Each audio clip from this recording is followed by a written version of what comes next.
Bienvenue dans Yogini, le podcast du yoga par les meufs. Je suis Audrey, yogini exploratrice des mondes intérieurs et extérieurs, et dans ce podcast, je vous propose qu'on s'interroge sur la pratique du yoga par les femmes. Un podcast qui vous parle d'émancipation, d'empowerment, de féminité, de body positive et de société à travers le prisme du yoga.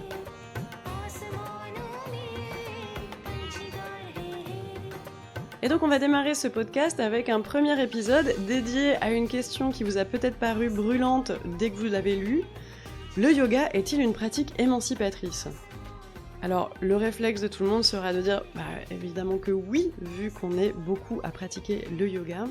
Et pourtant, j'ai eu de fortes interrogations et je sais que je ne suis pas la seule. Donc, si vous avez ces mêmes interrogations, je vous invite à suivre ce podcast. Et si vous ne les avez pas eues, je vous invite à suivre ce podcast également pour pouvoir vous ouvrir aux réflexions qui vont derrière tout ça. Alors tout d'abord, comme il s'agit du premier épisode, je vais me présenter un peu plus en détail pour que vous sachiez qui est derrière ce micro. Donc, premièrement, j'ai envie de commencer par le tout début. Je suis née en Guadeloupe. Alors je dis ça non pas pour me la raconter du tout, c'est juste pour préciser quelque chose d'important concernant ma personnalité, c'est que j'ai un pied de l'autre côté de l'Atlantique, depuis le début de ma vie. J'ai grandi en Normandie, mais on m'a nourrie pendant toute mon enfance avec un imaginaire antillais, puisque c'est là que mes parents se sont rencontrés, et j'ai toujours eu cette vision du monde élargie dans laquelle, effectivement, il y a des endroits qui sont très différents de celui dans lequel je vis et qui m'ont toujours attirée. Parce que donc, effectivement, j'ai grandi en Normandie, donc j'avais au moins un point en commun avec la Guadeloupe, c'est que je vivais au milieu d'une nature luxuriante, dont j'ai beaucoup profité en tant qu'enfant et en tant qu'adolescente. Mais on le verra plus tard, la chaleur, les tropiques et toute la culture qu'il y a dans les autres continents m'ont toujours attirée. Et donc j'ai fait la plupart de mes études en Normandie, à Caen, où j'ai terminé ma 4e année avec la rédaction d'un mémoire en cinéma, puisque j'étudiais le cinéma, sur ce qu'on appelle les gender studies, qui n'existaient quasiment pas à l'époque, qui sont l'étude des genres, à travers, dans mon cas, le cinéma. Et donc j'ai écrit un mémoire sur la représentation sociale des sexes à travers le personnage du travesti dans le cinéma français. Alors ça aussi, donc ça a son importance parce que c'est le moment où j'ai découvert que j'étais féministe. Alors là, à ce moment-là, j'espère que je n'ai pas perdu la moitié d'entre vous, parce que malheureusement, en France, on a une grosse tendance à voir le mot féministe comme un gros mot. J'y reviendrai plus tard, mais j'habite en Espagne, là où justement le mot féministe n'est pas du tout considéré comme un gros mot. Au contraire, la plupart des femmes se revendiquent féministes. Ça fait partie des choses que j'aime beaucoup dans ce pays, parce que être féministe, c'est simplement vouloir l'égalité entre les sexes, et donc ouvrir son esprit à ce qu'il se passe dans cette société pour qu'on n'ait pas cette égalité entre hommes et femmes. Donc si vous êtes convaincus par tout cela, alors vous êtes au bon endroit et je pense qu'on passera des bons moments ensemble. Si vous n'êtes pas convaincus, s'il vous plaît, je vous en supplie, retirez-vous de l'esprit cette idée que les féministes veulent prendre le pouvoir par rapport aux hommes, etc. Non, ça n'est pas le cas. En tout cas, ça n'est pas ma conception du féminisme et ce n'est pas la conception de 99,99% des féministes. Et donc après mes études en Normandie, je suis partie à Paris, où j'ai vécu 12 ans, où j'ai fait beaucoup de choses. J'ai travaillé dans des festivals de cinéma, j'ai travaillé pour des événements culturels, et surtout, j'ai été programmatrice de l'Œil de Lynx sur Canal+ pendant 7 ans. 7 ans pendant lesquels j'ai eu la joie de travailler avec une équipe formidable que j'ai considérée comme ma famille. J'espère qu'ils écoutent ce podcast et de toute manière je sais qu'ils le savent. Et j'ai aussi eu l'occasion de rencontrer plein de gens super créatifs. Enfin, ça a été une vie très très riche, très passionnelle et passionnante. Et à force d'être en contact avec tous ces gens créatifs, j'ai eu moi aussi envie de m'exprimer. Et le moyen d'expression que j'ai trouvé et qui me correspondait, c'était l'effeuillage néo-burlesque. Alors j'ai performé pendant 4 ans sous le nom de Lady Bird la rue. J'ai également organisé des cabarets de burlesque. Et j'ai eu un mentor formidable derrière moi qui s'appelle Juliette Dragon, qui est la fondatrice de l'école des filles de joie, qui a toujours eu une confiance en moi extraordinaire et qui m'a permis de rencontrer un gang de pures meufs, comme elle dit, avec qui j'ai vraiment vécu des moments extraordinaires. Parce qu'on parle de nanas qui s'expriment à travers leur corps, des nanas qui ont un message à faire passer sur la féminité ou leur féminité, et j'ai vraiment vécu des moments de communion entre meufs absolument géniaux. Et j'ai trouvé aussi que c'était une manière de pouvoir exprimer mon féminisme d'une manière ludique, drôle, festive, et de participer à la réflexion sur la place des hommes et des femmes, de la féminité, mais d'une manière joyeuse, puisqu'il n'y a rien de plus joyeux que du burlesque. Si vous n'avez jamais assisté à une soirée burlesque, je vous y invite fortement. Et à travers toutes ces années, je faisais des pauses, bien évidemment, pendant lesquelles j'allais voyager. J'ai découvert plein de pays tout au long de ces 12 années à Paris. Et j'ai toujours continué à avoir l'esprit ouvert vers l'extérieur, vers ce qu'il se passe dans d'autres pays, dans d'autres continents. Et malgré tout ça, malgré toute cette vie riche, pleine, passionnante et passionnelle, à un moment donné de ma vie, je suis rentrée dans une phase dépressive. Je reviendrai là-dessus plus tard, mais c'est en tout cas cette phase qui m'a amenée à la méditation et au yoga. Alors, comme je disais, je reviendrai dessus plus tard, mais cette découverte a été assez incroyable. Le yoga et la méditation ont pris très rapidement une place très importante dans ma vie, et j'ai trouvé cette découverte tellement incroyable que j'ai très rapidement eu envie de la transmettre également à mon tour. Alors mon premier réflexe, avant de faire une formation de professeur de yoga, puisque je continuais à travailler pour l'Œil de Lynx, ça a été de reprendre des études en ethnologie pour étudier la médecine traditionnelle. Puisque le yoga peut être considéré comme une partie de l'Ayurveda, la médecine traditionnelle indienne, j'avais envie de voir aussi ce que proposaient les autres continents. Donc ça a été une formation très très riche où j'ai découvert vraiment plein de choses. J'ai voyagé en restant dans une salle de classe en plein Paris. J'ai énormément voyagé grâce à tous les profs, tous les intervenants qui sont venus nous parler de leur découverte sur la médecine traditionnelle à travers le monde. Donc voilà de quoi était faite ma petite vie parisienne, qui fonctionnait plus ou moins bien, puisque je vous ai parlé d'épisodes dépressifs, on y reviendra. Mais en tout cas, il se passait beaucoup de choses, c'était très très riche. Et du jour au lendemain, l'émission L'Œil de Lynx s'est arrêtée. Ça a été une annonce sans préavis. Du jour au lendemain, mon équipe et moi, on n'avait plus notre travail. C'était 7 ans de vie réduite à néant. Mais heureusement, comme j'avais toutes ces choses à côté, que j'avais le yoga, que j'avais l'ethnologie et tout ça, je suis partie dans un premier temps au Mexique, pays que j'adore. C'était la 3e fois que j'y allais. Je suis partie au Mexique pour rédiger le mémoire d'ethnologie que je devais rendre dans le cadre de mon diplôme universitaire.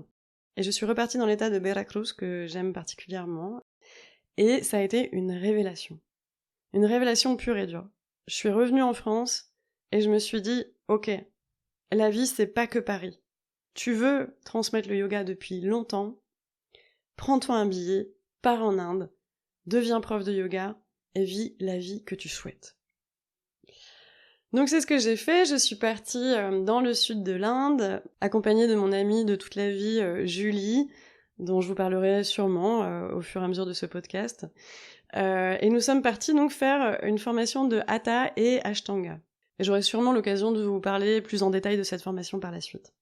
En tout cas, à la suite de cette formation, j'ai fait la connaissance d'un Andalou, que j'appellerai constamment dans ce podcast mon Andalou, que je n'ai pas revu pendant 2 ans, puisque par la suite j'ai continué à voyager, je suis allée justement beaucoup en Espagne, je suis retournée beaucoup au Mexique, je suis allée aux États-Unis, au Canada, j'ai continué à voyager, je revenais à Paris parfois faire des missions sur des événements culturels, et j'ai donné des retraites donc de yoga en France, en Espagne, au Mexique.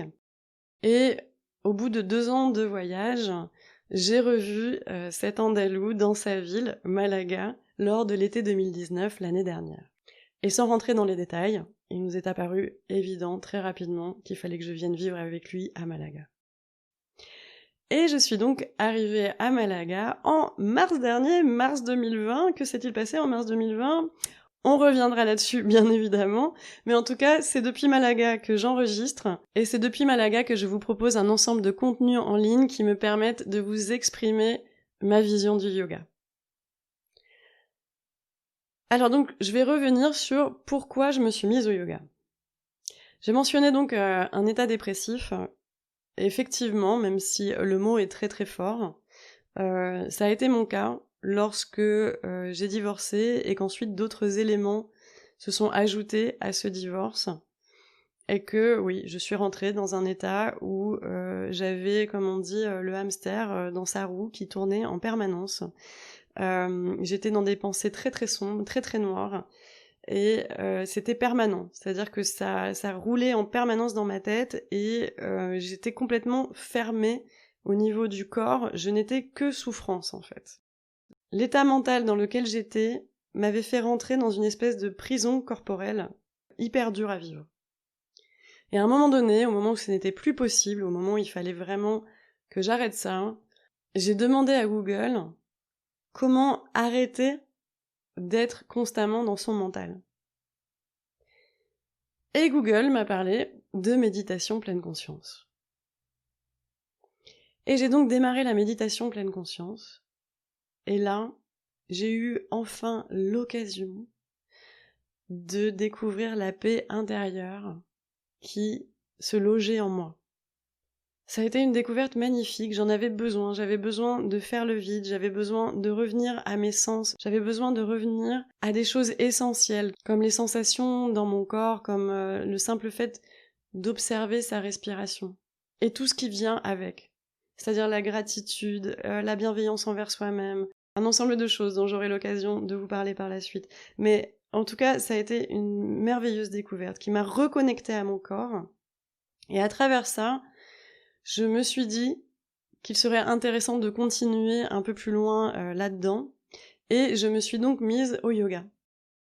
Et le yoga, ça a été encore une autre découverte qui m'a fait halluciner complètement.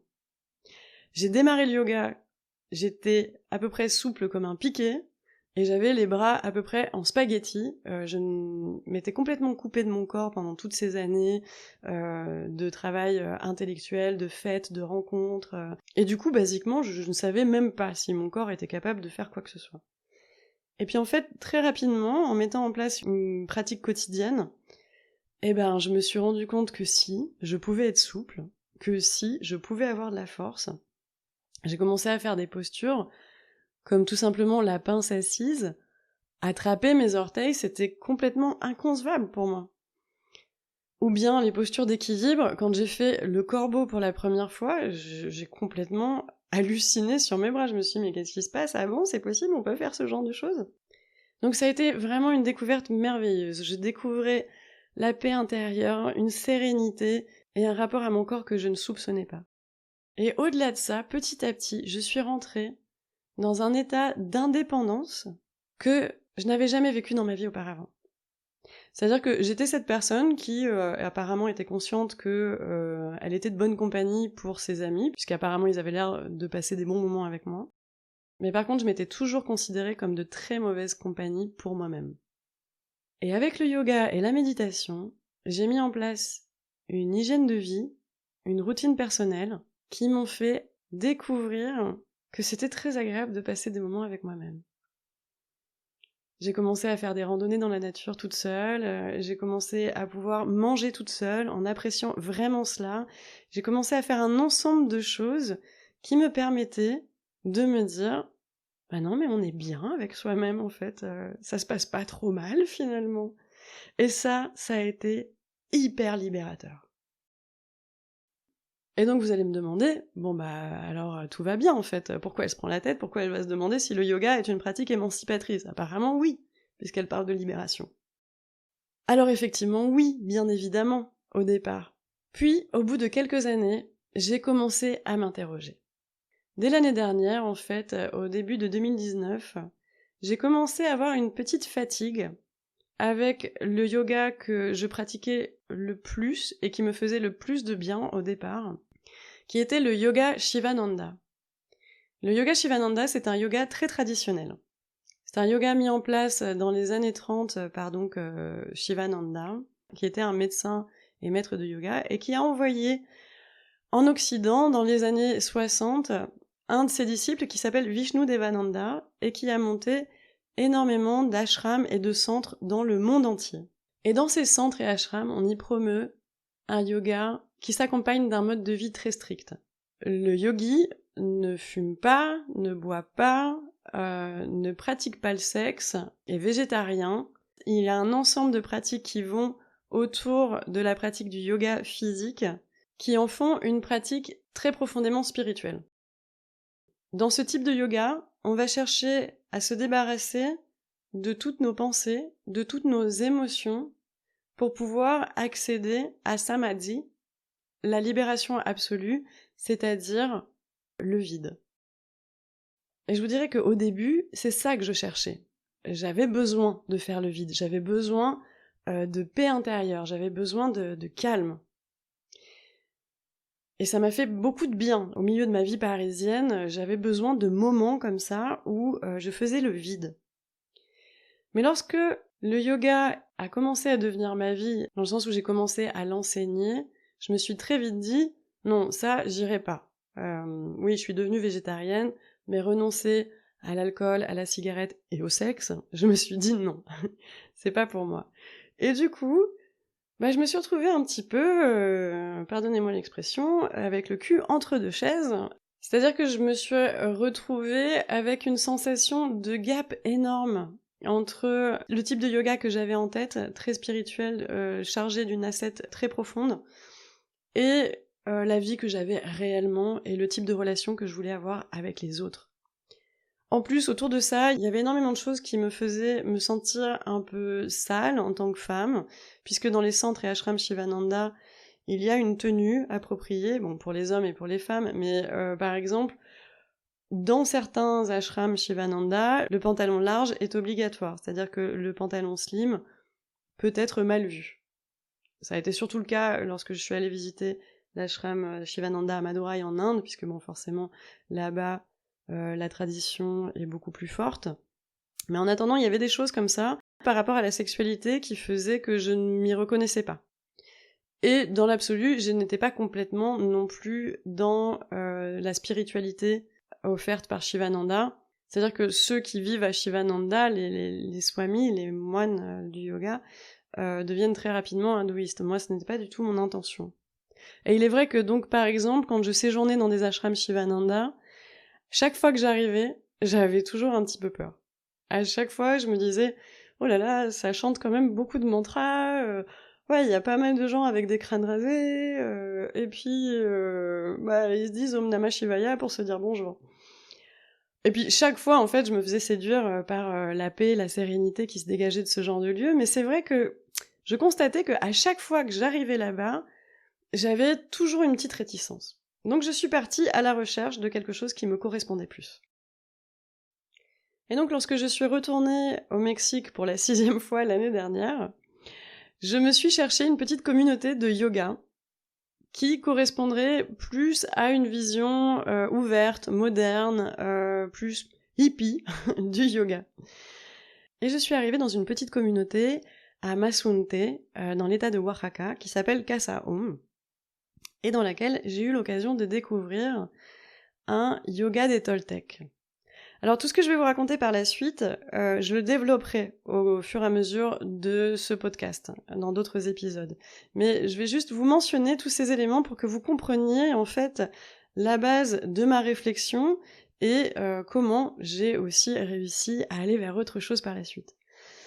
Donc je découvre ce yoga des Toltecs, et de retour en France, j'en parle à mes élèves, j'en parle à mon entourage, et j'ai une de mes élèves qui travaille dans un grand musée parisien qui me dit « Ah bah dis donc, écoute, ça pourrait rentrer dans la thématique d'une exposition qu'on est en train de préparer. On pourrait peut-être envisager des ateliers de Kinam, ce yoga des Toltecs, au sein du musée. » Et alors là, moi je me dis « Waouh, mixer culture et yoga, mais oui, je veux, je veux à 100%. » Et donc je commence à faire des recherches, et très rapidement, je découvre que derrière ce yoga des Toltecs, il y a une secte qui s'appelle la secte du temple du serpent à plumes. Alors ça s'invente pas, et ça peut être rigolo, sauf que c'est une secte qui est accusée de nombreux crimes au niveau narcotique et au niveau pédophilie. Et donc là, déception. Déception très très forte. Waouh, j'ai failli enseigner une technique qui est complètement bidon et derrière laquelle il y a des gens qui commettent des actes très très mauvais. Donc je reviendrai dessus bien évidemment, mais ça a eu lieu en automne l'année dernière, juste au moment où a commencé à éclater le phénomène MeToo du yoga.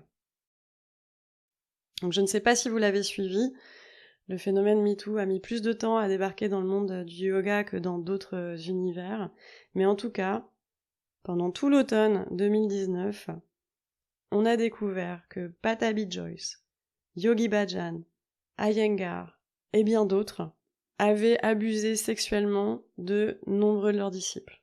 Il y a eu également donc le documentaire sur Bikram, qui pour moi m'avait toujours paru un personnage absolument exécrable, mais en tout cas il a été beaucoup visionné sur Netflix, et il a rendu ce débat vraiment plus large. Et on a tristement dû ouvrir les yeux sur le fait que les fondateurs du yoga qu'on pratique en Occident étaient des violeurs. Alors moi au départ, je me disais oui ok bon bah ça c'est les autres. Bikram, moi de toute manière, ce mec-là, j'aurais jamais pu suivre ses cours. Je comprends même pas comment est-ce qu'on peut se sentir inspiré par ce mec tellement il a l'air vide et agressif.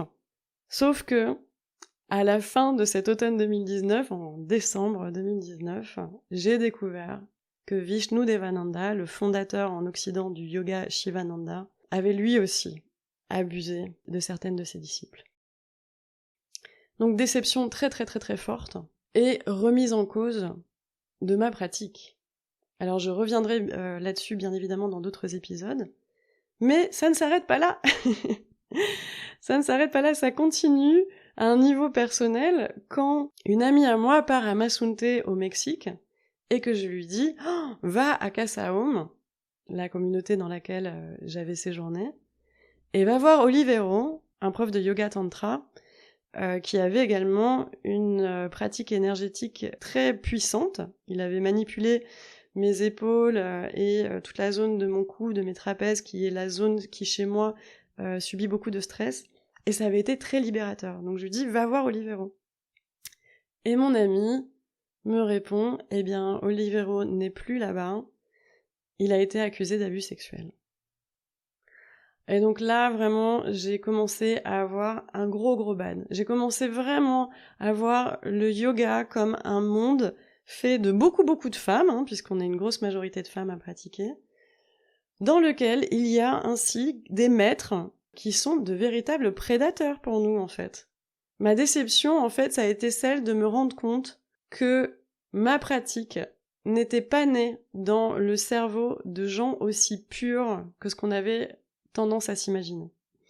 Même si je n'étais jamais rentrée dans l'adoration des gourous, et etc., en tout cas, je pensais que cet univers avait été fondé par des gens qui avaient une vision de l'être humain assez pure.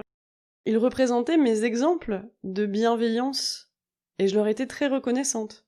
Et donc j'étais déjà en plein dans ces interrogations-là, au moment où je descends à Malaga, pour au départ chercher du travail comme professeur de yoga dans les studios de yoga, sauf que mars 2020, crise du coronavirus. Et donc là, chercher du travail en tant que professeur de yoga sur place, c'était même pas la peine.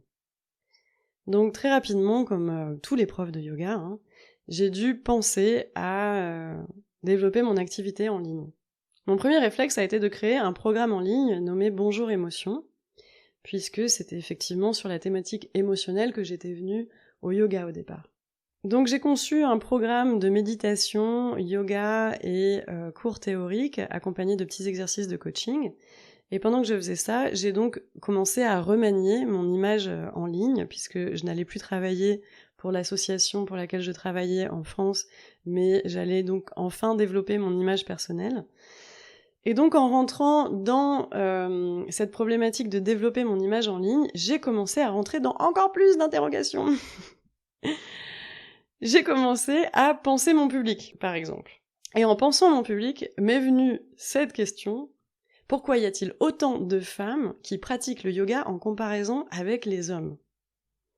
Alors ça, ce sera effectivement le sujet d'un épisode, mais en tout cas, j'ai commencé à me dire: mince alors, on est toutes là à vouloir être sereines, en paix avec nous-mêmes, et les mecs, a priori, ils ont pas l'air de faire cet effort.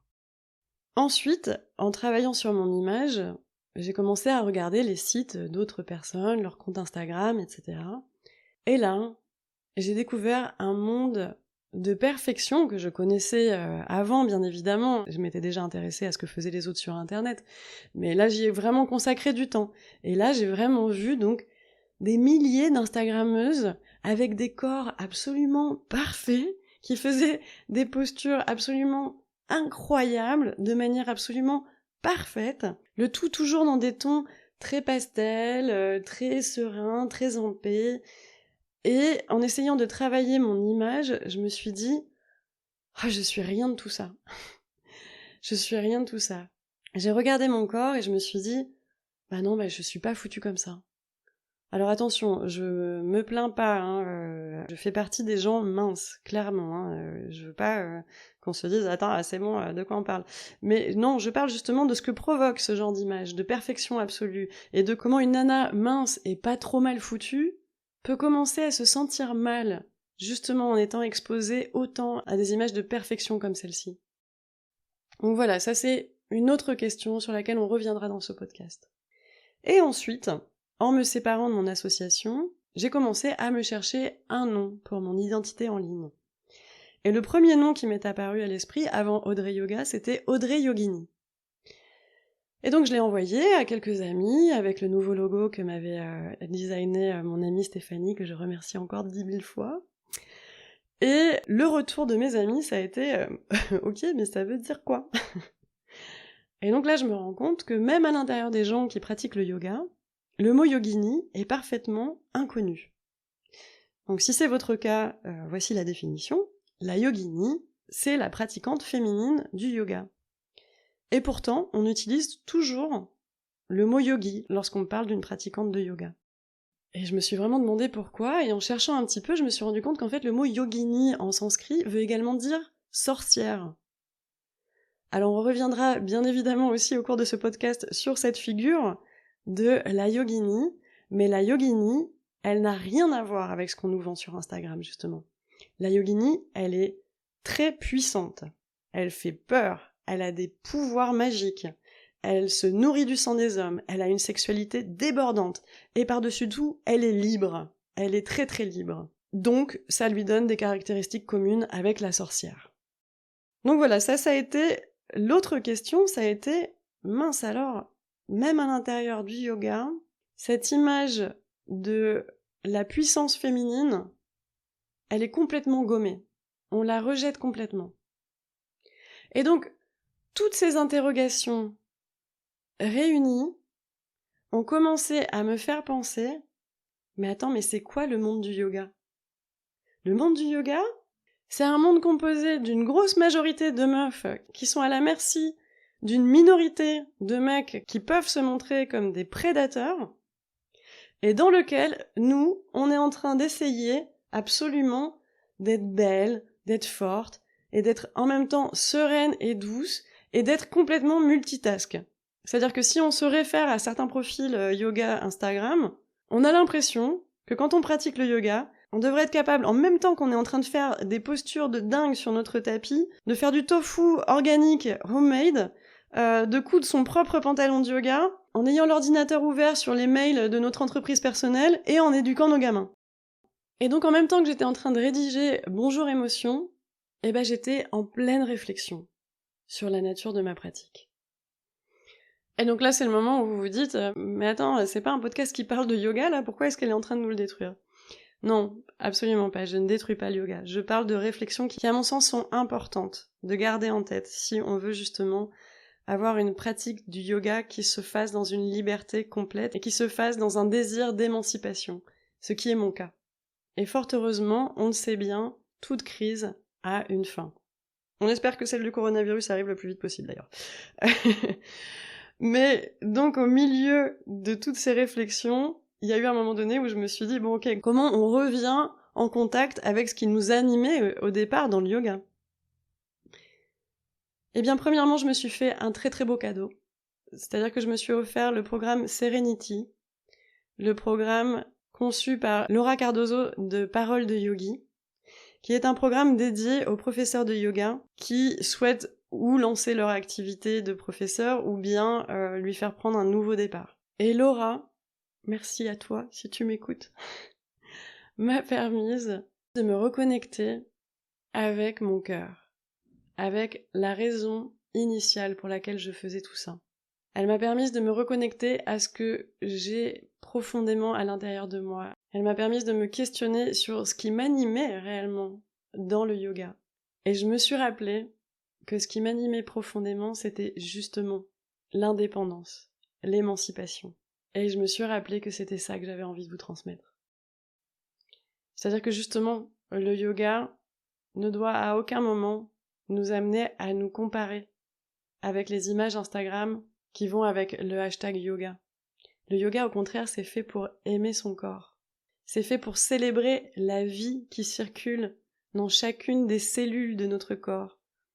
Toute cette énergie, toute cette beauté de la respiration, du corps en mouvement, tout ça c'est une célébration qui se passe à l'intérieur de nous et qui n'a absolument rien à voir avec ce que les images d'Instagram nous renvoient.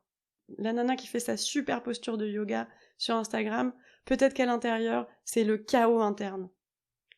La réalité du yoga, c'est ce qu'il se passe à l'intérieur de nous et c'est l'intention qu'on veut y mettre. Et mon intention, c'est celle d'être moi-même. Pour moi, être soi-même, c'est la clé de l'émancipation. Et ça a été l'autre découverte que j'ai faite au milieu de cette crise, ça a été Fabrice Midal, qui est un auteur que je vous recommande absolument, et qui a une vision de la méditation que j'adore. C'est-à-dire que pour lui, et donc pour moi, dorénavant, et jusqu'à la fin de mes jours, je pense, le yoga et la méditation, ce n'est pas fait pour être calme. C'est pas fait pour être serein. C'est ce dont j'avais besoin, moi, au départ. Mais, dans l'absolu, c'est fait, en fait, pour se connaître, pour s'accepter tel qu'on est. C'est fait, comme il le dit, pour se foutre la paix. Son livre « Foutez-vous la paix » est une invitation à accueillir la vie à l'intérieur de vous et à reconnaître qui vous êtes profondément et à en faire votre force. Et pour moi, ça rejoint quelque chose de très important, qui est justement l'empowerment féminin, l'émancipation féminine. C'est ça que j'ai envie de vous transmettre. C'est sur ça que j'ai envie de travailler avec vous. Sur ce chemin qu'on peut faire à l'intérieur de soi, à travers notre corps, pour venir accepter le bon, le mauvais, le joli, le moche, le créateur, le destructeur, tout ce qui fait de nous un être complet. Et être fier de ça. Oui, le yoga et la méditation nous permettent des moments de calme, de respiration, et ça fait du bien. On en a besoin à l'intérieur de nos vies modernes, ça c'est évident. Mais la philosophie qui va bien au-delà, pour moi, c'est celle qui nous permet d'accepter la vie dans son ensemble. D'utiliser ces pratiques-là comme celles qui vont nous permettre d'observer cette vie intérieure et d'en faire notre puissance. Je veux vous enseigner un yoga qui va vous apprendre à être vous-même. Et donc pour vous transmettre cela, j'ai prévu plein de choses pour 2021. Tous les lundis à 19h, je vous donne rendez-vous sur Instagram en live pour la méditation entre déesses. C'est une méditation qui n'a aucun but religieux, pendant laquelle on va juste se nourrir des représentations des déesses hindouistes. Parce que les déesses hindouistes sont une véritable ode à notre vie intérieure. Elles représentent tout. Elles représentent la guerre, la paix, le mal, le bien, l'amour, la haine. Elles représentent tout un ensemble de choses qui sont à l'intérieur de nous et elles l'incarnent dans une puissance dont il est très bon de s'inspirer. Donc je vous propose ceci tous les lundis à 19h sur Instagram, en live, pour pouvoir démarrer la semaine nourrie de ces énergies-là. Ensuite, tous les mercredis sortira le podcast Yogini, dans lequel, je vous le disais, on s'interrogera sur la pratique du yoga par les femmes. On parlera donc d'émancipation, d'empowerment, de body positive et de société à travers le prisme du yoga. Ensuite, tous les vendredis, je vous invite à pratiquer outdoor avec moi sur YouTube. Je l'ai précisé rapidement, mais pour moi, la connexion avec la nature, c'est quelque chose de très important. J'ai la chance de vivre dans une région qui me permet de pratiquer en extérieur tout au long de l'année, et donc j'ai envie de partager ça avec vous. Pour moi, ça fait partie des petits secrets libérateurs, se nourrir de soleil et de nature. Ce seront donc des petites sessions de 20-30 minutes qui vous permettront de découvrir de nouveaux paysages et de s'en inspirer dans votre pratique de yoga. Et enfin, tous les samedis matins, à 10h, je vous invite à pratiquer avec moi sur Zoom. Vous pourrez vous inscrire sur la partie studio en ligne de mon site internet pour pratiquer justement ensemble ce yoga de l'émancipation, ce yoga de l'empowerment, ce yoga qui vous permet d'être vous-même. Et puisqu'on parle du samedi, le samedi 9 janvier sortira également une nouvelle version du programme Bonjour Émotion. C'est-à-dire que je suis très contente du contenu yoga et méditation de ce programme, mais j'ai envie de revisiter les cours théoriques, pour les axer encore plus, justement, sur cette notion d'être soi-même, cette notion de s'accepter tel qu'on est, cette capacité à dire bonjour émotion, accepter nos émotions telles qu'elles sont, comme faisant partie de notre vie. Je vais réécrire tout ça pour en faire un véritable petit bijou pour démarrer l'année. Donc vous pourrez trouver sa description dans la page Programme en ligne. Et j'espère vous compter parmi ces adeptes dès le 9 janvier prochain.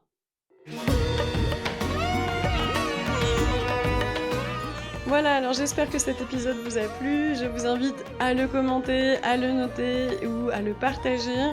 Le débat est ouvert. Si ces interrogations font partie de vous, je vous invite à partager votre histoire, à parler justement de ce qui vous a parfois fait douter dans la pratique du yoga, et parlons-en ensemble. Et si au contraire cela n'a jamais fait partie de vos interrogations, eh bien j'espère que tout ceci aura apporté un peu d'eau à votre moulin. En tout cas, si vous trouvez que tout ce que je raconte est choquant, s'il vous plaît ne venez pas m'épingler sur les réseaux sociaux. Ce que je propose juste, c'est de s'interroger, de venir ouvrir notre réflexion à d'autres niveaux que la pratique du yoga elle-même. Je vous donne rendez-vous sur mon site internet audreyyoga.com pour découvrir mes cours du samedi matin à 10h ainsi que mon programme Bonjour Émotion. Et n'hésitez pas aussi à vous inscrire à la newsletter pour ne rien rater des autres formats que je vous propose en ligne. Bref, pratiquons ensemble et soyez vous-même.